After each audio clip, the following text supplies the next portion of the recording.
Hello বন্ধুরা, সবাই কেমন আছো? এখন আমি একটু ভালো আছি। আর এই যে দেখো শয়তানিটা আমার পাশে শুয়েছে, শুয়ে আড্ডা মারছে। আর কি করেছে দেখো, এই দেখো কি সব নিয়ে চলে এসছে আর কাকে নিয়ে চলে এসছে। জিনিসপত্র দেখে তোমরা খানিকটা কিছু আন্দাজ করতে পারছো?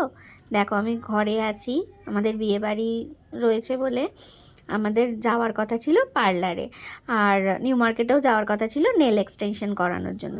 যেহেতু যেতে পারিনি, মহারানী আমাদের লেডি ডায়না নিয়ে চলে এসেছেন বাড়িতে শর্মিষ্ঠাকে। শর্মিষ্ঠা এসে এখানে নেল এক্সটেনশন করছে। দেখো আমি প্রথমে ভেবেছিলাম এক্সটেনশন করব না, জেল পলিশ করব। তারপরে দেখলাম হাতের নখগুলো না, মানে ডান হাতের নখগুলো একদমই ভেঙে গেছে, ছোট ছোট হয়ে গেছে।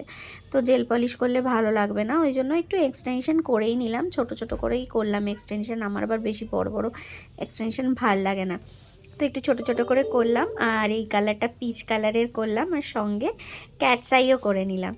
তো খুব সুন্দর মানে শাইনিং করছিল। আর শর্মিষ্ঠাও খুব ভালো করে যত্ন নিয়ে সময় নিয়ে করে দিয়েছে। আমার তো খুব পছন্দ হয়েছে। রিং ফিঙ্গারটা আবার একটু আলাদা করে ডিজাইনও করে দিয়েছে। তো যাই হোক, মোটের ওপর খুব ভালোই করেছে শর্মিষ্ঠা, আমার তো খুব পছন্দ হয়েছে। আর করে তারপরে এই যে রাত্রিবেলা আমাদের সঙ্গীত অনুষ্ঠান হচ্ছিল, আমাদের সোনুমা গান গাইছিল, আমরা সবাই বসে বসে ওর গান শুনছিলাম। সবাই একটু আধটু গান করেছে, সোনু ছাড়া।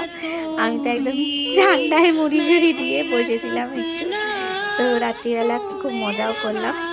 ভেবেছিলাম একটু নাচের অনুষ্ঠানও করব, কিন্তু যেহেতু আমি অসুস্থ হয়ে পড়েছি ওই জন্য আর কিছুই করা হয়নি, সব বাদ চলে গেছে। তো এই ভিডিওটা এইটুকুই, টাটা।